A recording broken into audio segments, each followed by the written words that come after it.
भगवान की लीला में सब संभव है। एक सज्जन कहते थे कि हम 2 पंक्ति की कविता सुनाए, हमने कहा सुनाओ, लेकिन कमाल की कविता थी और है कुछ नहीं उसमें। उसने मालूम 2 पंक्तियां सुनाई, क्या बोला, बोले कैसे कैसे ऐसे वैसे हो गए और ऐसे वैसे कैसे कैसे हो गए। भगवान के लीला राज्य में सब संभव है। दासी बोली ऐसा वैसा ज्योतिषी नहीं है ये, कर हस्तरेखा देखकर सब कुछ बता देता है। बहुत लोगों को अनुभव हुआ है, बहुत लोग दिखा चुके हैं। अच्छा, कौशल्या जी ने पूछा क्या उम्र है?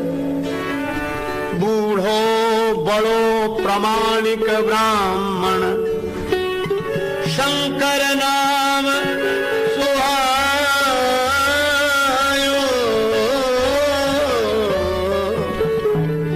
बड़ा प्रामाणिक ब्राह्मण है, वयोवृद्ध है, शंकर पंडित नाम है। कौशल्या जी बोली बुला ला, राम जी का हाथ दिखवाऊंगी, भरत लक्ष्मण शत्रुघ्न का हाथ दिखाऊंगी। दासी दौड़ी दौड़ी गई और बोली भाग्य खुल गए विप्रवर, चलो हमारे साथ राजमहल में देखिए श्री राम लला को हाथ। शंकर जी ने जो सुना काबू बोले उठा झोली चल जल्दी। और लोग बोले बाबा हमारा हाथ, हमारा। शंकर जी बोले अरे बोले हमारा भाग्य तो बताओ। शिव जी बोले इतनी देर से हम अपने भाग्य देख रहे थे, तुम्हारे भाग्य के बहाने अब अपना भाग्य देखें। दोनों गुरु शिष्य बड़े उत्साहित हो गए, भागते हुए आए। जैसे ही राजमहल का द्वार आया, दासी बोली सुनिए ये राजमहल है, व्यवस्था व्यवस्था के ढंग से चलती है, इसमें हर कोई ऐसे ही प्रवेश नहीं कर सकता। जिसके लिए आज्ञा हुई है वही जा सकेगा। शंकर जी से कहा कि आप ज्योतिषी हैं, आज्ञा आपके लिए हुई है, आपका चेला भीतर नहीं जा सकता। शंकर जी बोले कोई बात नहीं, बच्चा है बाहर बैठेगा, लड्डू पूड़ी कुछ दे देना प्रसाद, अपना पाएगा, यहीं बैठेगा आराम से और हम चलते। कागभूषण बोले बाबा कल से झोली लटकाए पीछे पीछे घूम रहा हूं, इसीलिए चेला बनाया था, लड्डू पूड़ी खिलाने के लिए। शंकर जी बोले अब ये तो अपने अपने भाग्य की बात है। कागभूषण बोले थोड़ी देर के लिए ज्योतिषी क्या बने, भाषा ही भाग्य की बोलने लगे। या तो हमें साथ ले चलो बाबा, नहीं हम पूरी पोल खोल देंगे, रहस्य उद्घाटित हो जाएगा कि ज्योतिषी नहीं है। शंकर जी बोले रुको रुको रुको, ऐसे ऐसे नहीं कर। तो दासी बोली आप लोग क्या बात कर रहे हो? शंकर जी बोले बात ये है, अब हम याद इसके बिना काम बनेगा नहीं। क्यों? बोले मैं तो बूढ़ा आदमी हूं, आंखों से कम दिखाई दे, ये बच्चा है, आंख इसकी तेज है, ये देख लेगा। बालक के हाथ में बारीक बारीक रेखा, यही देखेगा, तो ये देखता देखा। अच्छा बाबा फिर तुम नहीं जा सकते, ये भीतर जाएगा। शंकर जी बोले ये क्या करेंगे बूढ़े आदमी भीतर जाकर, बाहर बैठने तो भगवान का भजन करें, इन्होंने हमें सब सिखा दिया, इनकी कोई जरूरत नहीं।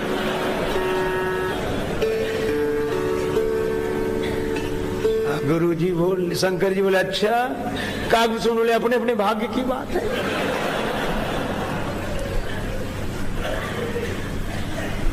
चेला कह रहा गुरु जी की कोई जरूरत, उन्होंने हम सब सिखा दिया है। पर गुरुओं की भी तो युक्तियां होती हैं। गुरु जी बोले ले जाओ, काम नहीं बनेगा। क्यों नहीं बनेगा? रेखा ये नहीं, बोले रेखा तो ये देखता है, पर किस रेखा का क्या फल है इसे पता नहीं। गुण दोष का वर्णन तो मैं करता हूं, यह तो रेखा देखकर बताता है कि ये रेखा यहां से चली, इस पर्वत पर आई, इसका फल तो मैं। अच्छा, मैं गुण दोष का वर्णन करता हूं। अब दोनों पहुंचे, गुरु शिष्य दोनों। माता ने धन्य है राम जी की संस्कृति। पहले मैया ने स्वागत किया, चारों पुत्रों को शंकर जी के चरणों में डाल दिया और राम जी को तो गोद में दे दिया। कौशल्या मैया बोली बाबा इसके सिर पर हाथ रखो ना, इस बालक के सिर पर हाथ रखो। शंकर जी घबराए, बोले हम तो स्वयं इनके चरणों का दर्शन करने आए थे, मन में सोच रहे और इनके सिर पर हम हाथ रखें। जिन चरणन ते निकसी सुरसरी शंकर जटा समाई, चरणामृत के रूप में गंगा जी सिर पर रखते हैं भगवान शिव, प्रभु का चरणामृत है और आज इनके माथे पे हाथ रखना है। बुरे फंसे। राम जी मन ही मन बोले और बनो ज्योतिषी, जस काछिए तस चाहिए नाचा, बने हो तो सब लीला करनी पड़ेगी। शिव जी बोले हो गया हो गया, कौशल्या जी बोले हो नहीं गया, रखिए ना माथे। अब कागभूषण जी ने तो हाथ पकड़ा और शिव जी की गोद में राम जी आए तो शिव जी को तो समाधि लग गई, आंख बंद। और कागभूषण जी पकड़े तो राम जी का हाथ देखे मुख की तरफ और राम जी के मुख की जो शोभा देखी तो कागभूषण जी की पलकें खुली रह गई, आंख खुली रह गई, बंद ही ना हो। कागभूषण जी की आंख बंद ना हो, शंकर जी की आंख खुले नहीं। शंकर जी समाधि में और कागभूषण जी हाथ पकड़े बैठे। भाव भोलानाथ को, स्वभाव रघुनाथ जी को, गाय गाय गाय शेष शारदा अघावे ना। हरि की हथेली गहे शिष्य हूँ सराहे भाग्य, और खोल दृग संभ सुख सुजस सुनावे।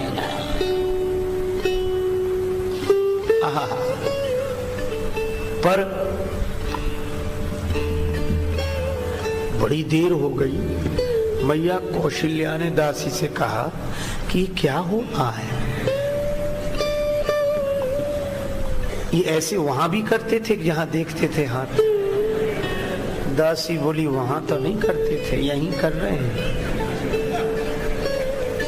शायद ध्यान करके देख रहे हो। अरे बोले वो तो ध्यान कर रहे हो, ये क्या कर रहा है? बोले ये उनकी प्रतीक्षा कर रहा है कि वो आंख खोले तब तो ये कुछ बोले। अब शंकर जी की समाधि थोड़ी बहुत देर की तो है नहीं। मैया ने कहा बावली, इन अंधों गूंगों को कहां से पकड़ लाई? एक आंख नहीं खोलता, दूसरा बोलता नहीं। अब राम जी की बाल लीला देखो, ये मैया की बात खटक गई राम जी को, तो बाल लीला में उसी सुलभ चापल्य की दृष्टि से शंकर जी की लंबी लटकती हुई जटा को पकड़ के राम जी ने झटका लगा, बाबा होश में आओ, ये कैलाश पर्वत नहीं कौशल्या माता का भवन है। शंकर जी ने तुरंत भाव समाधि टूटी। अरे मैया सब देख लिया, सब देख लिया, सब। कौशल्या जी बोली क्या देखा? बोले जब इस बालक का जन्म हुआ था तब ये इस रूप में नहीं, 4 भुजाएं थी, बड़ा दिव्य रूप, शंख चक्र गदा पद्म धारण। कौशल्या जी बोली ये तो हमारे और राम जी के अलावा किसी को पता ही नहीं है। शंकर जी बोले हमारे कहने से मत कहना, ऐसा है कि नहीं, हमारी ज्योतिष विद्या के आधार पर हमें अनुभव में आ रहा है। राम जी बोले जय हो ज्योतिषी जी महाराज। अच्छा बाबा मान तो गए, बिल्कुल सही। अब आगे की बात बताओ। शंकर जी बोले तो सुनो, कुछ दिन बाद एक बाबा जी आएंगे, महात्मा जी। कौशल्या जी बोली क्यों आएंगे? राम जी को लेने। तुम भेज देना। आप भेज देना, ले जाएंगे जरूर। कौशल्या जी बोली मैं तो नहीं भेजती। क्यों? बोले खूब बाबा जी चले आए। क्यों? बोले बाबा जी का क्या ठिकाना, हमारे राम जी को ले जाए, बाबा जी बना दिया तो मैं नहीं भेजूंगी। शंकर जी बोले भेज देना। क्यों? बाबा जी बनाने के लिए नहीं ले जाएंगे, विवाह कराने के लिए ले जाएंगे। मैया बोली विवाह? और माँ को यह बड़ी उत्सुकता होती, मेरे बच्चे का विवाह हो, बेटे का विवाह हो, कब अपने बेटे का विवाह देखूं। कौशल्या जी बोली अगर विवाह कराएंगे, हाँ तो ज्योतिषी जी मैं तो तैयार बैठी हूँ, कल ही बाबा जी आ जाए, मैं तो भेज दूंगी। अब जन्म की कथा सुनाई, शंकर जी ने विवाह की कथा सुनाई, राम जी ने फिर उसी बाल लीला में शंकर जी की लंबी लटकती हुई जटा को पकड़कर फिर इशारा किया कि बाबा कथा यहीं तक रहने दो, वनवास की कथा मत सुना देना, नहीं अभी से मैया परेशान हो जाएगी।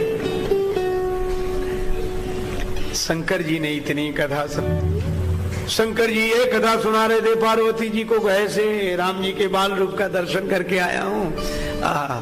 पार्वती जी मुस्कुरा कर रहेंगी। शंकर जी ने कहा मुस्कुराई क्यों? पार्वती जी ने कुछ नहीं। नहीं नहीं आप मुस्कुरा रही हो, देखो मैं भगवान का दर्शन करके आया हूँ, चाहे मुझे कुछ बनना पड़ा हो पर ज्योतिषी बनकर विद्या के दर्शन करके आया। पार्वती जी बोली सो तो सब ठीक है, पर देवाधिदेव अगर दासी न मिली होती तो महल तक पहुंच। शंकर जी बोले हाँ वो तो राजमहल की दासी मिल गई थी वो अलग बात है, लेकिन शंकर जी बोले कि मैं, पार्वती जी बोली तो दासी को अब तक नहीं पहचाना? बोले आप राम जी के दर्शन के लिए गए, भगा दिए गए, पहले दिन भटक रहे थे, बड़ी बेइज्जती, तो हमको देखा नहीं गया, तो हमने कहा चलो। तो बोले अगर ये दासी बनकर दासी न जाती तो आपको क्या भगवान का दर्शन? अच्छा पार्वती तुम क्यों गई थी? शंकर जी ने पूछा। पार्वती बोली आप क्यों गए थे? बोले हम अपने राम जी का दर्शन करने गए थे, वे सच्चिदानंद ब्रह्म इस रूप में मेरे इष्ट देव हैं। पार्वती जी बोली तो मेरे भी वही जीवन, सब वे सच्चिदानंद ब्रह्म मेरे भी इष्ट देव हैं, और भगवान शिव पार्वती आनंद में मगन हो जाते हैं राम जी के स्वरूप का स्मरण करके, ध्यान करके।